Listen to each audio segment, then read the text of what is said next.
Halo, saya Bang Cuan. Di sini kita akan membahas bukan saham, bukan properti. Bisnis kecil ini bisa jadi aset terbaik saat krisis. Karena gak gerak, gak cuan. Lu pernah nggak ngerasa aneh sama nasihat keuangan yang selalu bilang, kalau mau aman beli saham, kalau mau kaya beli properti? Masalahnya, pas krisis datang, yang bikin orang bertahan sering bukan aset yang kelihatan keren. Justru yang bikin orang tetap hidup itu sesuatu yang bisa langsung muter, langsung jualan, dan langsung ngasih arus kas. Disitulah banyak orang telat sadar. Aset terbaik saat krisis belum tentu yang paling mewah. Kadang justru bisnis kecil yang sederhana, dekat dengan kebutuhan pasar dan tetap dicari saat keadaan lagi sulit.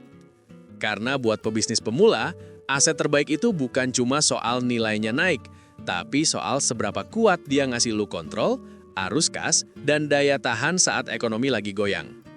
Di video ini, gua bakal bongkar kenapa bisnis kecil tertentu bisa jadi benteng finansial yang lebih kuat daripada aset yang selama ini dianggap paling aman. Kita bahas logikanya, cara kerjanya, jebakan yang sering bikin orang salah langkah, dan gimana lu bisa mulai bangun aset yang benar-benar hidup.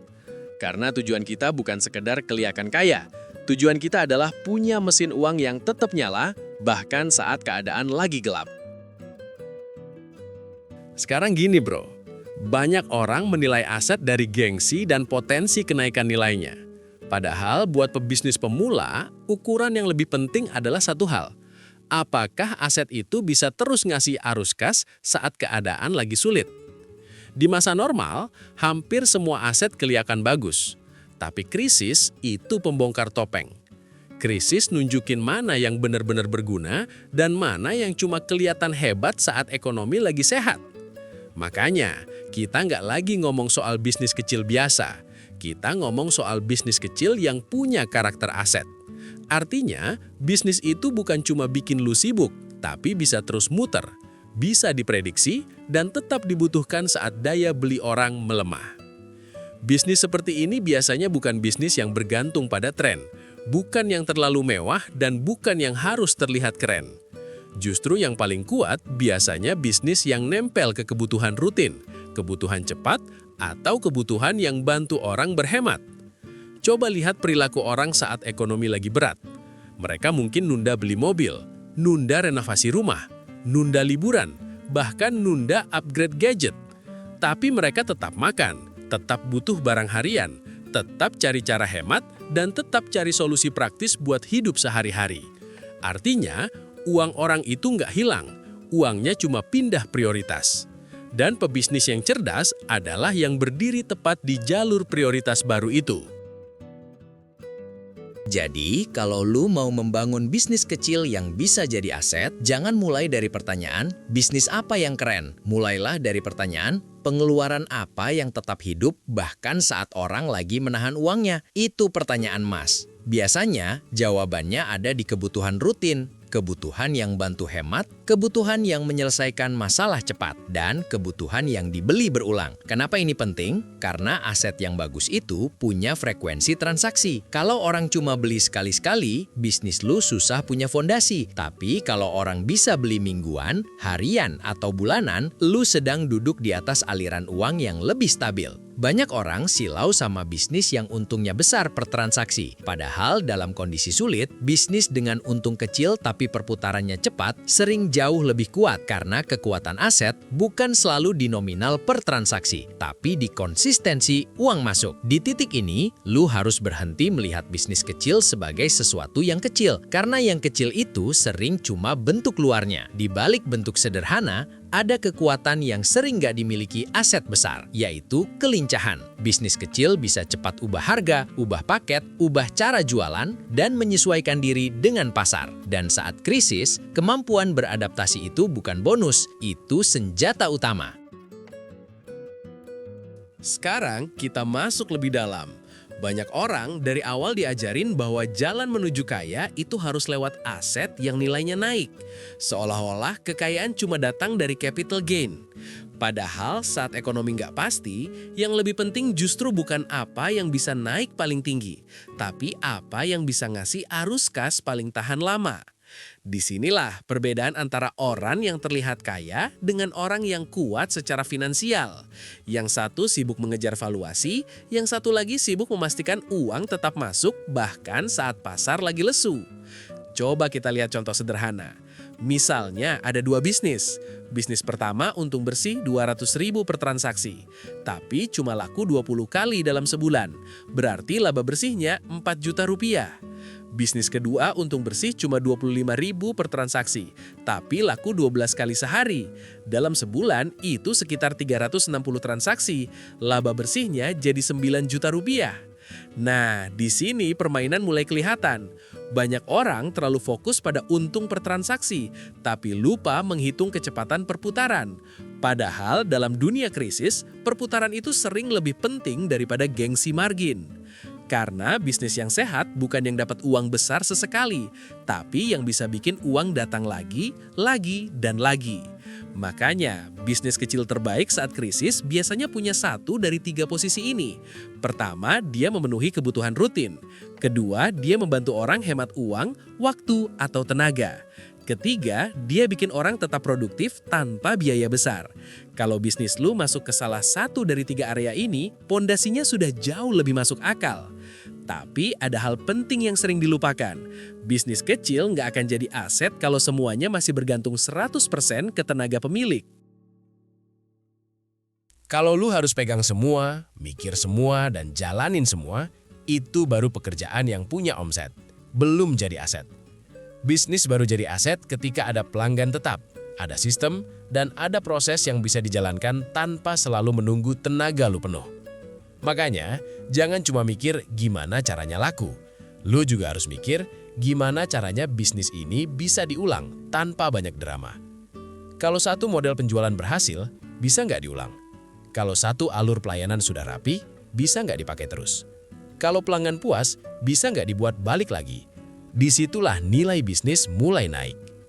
Tapi gue juga mau jujur, ada beberapa jebakan yang bikin banyak bisnis kecil gagal jadi aset. Yang pertama, merasa karena produknya dibutuhkan, pelanggan pasti datang terus. Salah, dibutuhkan bukan berarti otomatis dipilih. Yang kedua, terlalu cepat ekspansi sebelum sistemnya rapi. Baru mulai laku sedikit, langsung nambah biaya tetap, buka cabang atau tambah produk. Akhirnya, pondasinya retak. Yang ketiga, semua keuntungan langsung dipakai buat gaya hidup. Ini bahaya. Karena bisnis tahan krisis dibangun dari cadangan kas, bukan dari pengeluaran yang makin besar. Jadi ukur bisnis lu bukan dari seberapa sibuk lu. Ukur dari seberapa kuat dia menghasilkan arus kas, mempertahankan pelanggan, dan berjalan dengan sistem yang makin rapi. Karena saat krisis, aset terbaik bukan yang paling megah, tapi yang tetap bekerja saat banyak hal lain berhenti. Sekarang pertanyaannya, mulai dari mana? Kalau lu mau bangun bisnis kecil yang bisa jadi aset terbaik saat krisis, jangan mulai dari logo, jangan mulai dari nama keren, dan jangan mulai dari pencitraan. Lu mulai dari masalah yang nyata. Cari kebutuhan yang tetap hidup saat orang menahan pengeluaran. Fokus ke hal-hal yang rutin, membantu hemat, atau bikin hidup lebih praktis. Setelah itu, pilih model bisnis yang perputarannya cepat. Karena semakin cepat uang muter, semakin cepat lu belajar, memperbaiki kesalahan, dan memperkuat kas. Lalu pastikan penawaran lu gampang dipahami. Jangan bikin pasar harus mikir terlalu keras. Orang harus bisa langsung nangkep manfaatnya. Apakah ini bikin mereka hemat? Apakah ini bikin hidup mereka lebih simpel? Kalau jawabannya jelas, peluang laku jauh lebih besar. Langkah berikutnya, bangun pelanggan tetap secepat mungkin. Jangan puas dengan pembelian satu kali. Dari awal, desain bisnis lu supaya orang punya alasan untuk balik lagi. Tujuan lu bukan cuma bikin orang beli, tapi bikin orang merasa lebih repot kalau nggak pakai bisnis lu. Setelah itu, pisahkan uang bisnis dan uang pribadi dari hari pertama. Ini kelihatannya basic, tapi justru disinilah banyak bisnis mati muda. Karena uang masuk ada, tapi nggak pernah jelas mana laba, mana biaya, dan mana cadangan. Kalau bisnis lu mulai untung, jangan anggap semua itu bebas dipakai. Sisihkan sebagian untuk cadangan kas. Karena krisis itu bukan pertanyaan apakah akan datang atau tidak, tapi kapan datang dan seberapa siap lu menyambutnya. Lalu rapikan operasional. Catat alur order, pembayaran, follow up, dan standar pelayanan. Gak usah ribet, yang penting bisnis lu nggak selalu bergantung pada ingatan dan mood. Kalau semua langkah ini lu jalanin, hasilnya bukan cuma bisnis yang lebih stabil, tapi juga ketenangan mental. Dan ini penting banget, karena tekanan terbesar dalam hidup pebisnis pemula sering bukan kerja kerasnya, tapi ketidakjelasan. Nggak tahu bulan depan aman atau enggak. Nggak tahu bisnis masih bisa napas atau enggak. Nggak tahu uangnya kemana. Begitu bisnis lu punya pelanggan tetap, arus kas yang lebih kebaca, dan cadangan yang cukup, kepala lu jadi lebih tenang. Dan dalam dunia bisnis, ketenangan itu mahal. Karena pebisnis yang panik biasanya bikin keputusan mahal. Jadi jangan cuma kejar pertumbuhan, kejar juga struktur bisnis yang bikin lu tetap waras. Jadi sekarang lu bisa lihat satu hal dengan jelas. Saat banyak orang sibuk mengejar aset yang kelihatan mewah, justru yang sering paling kuat saat krisis adalah bisnis kecil yang dekat dengan kebutuhan nyata. Punya perputaran cepat, pelanggan yang balik lagi, dan sistem yang bikin arus kas tetap hidup. Itulah senjata utamanya. Bukan gengsi, bukan tampilan, bukan omongan nanti nilainya naik. Tapi kemampuan bisnis itu untuk tetap relevan dan tetap menghasilkan saat keadaan lagi berat. Pada akhirnya, kekayaan yang tahan lama bukan dibangun dari sesuatu yang enak dibicarakan, tapi dari sesuatu yang terus bekerja, bahkan saat suasana pasar nggak bersahabat. Jadi, setelah video ini selesai, jangan cuma bilang, wah masuk akal. Coba tanya ke diri lu sendiri, kebutuhan rutin apa di sekitar gua yang belum dilayani dengan benar, belum dibuat praktis, atau belum dibuat cukup efisien? Karena bisa jadi, disitulah aset masa depan lu sedang nunggu dibangun.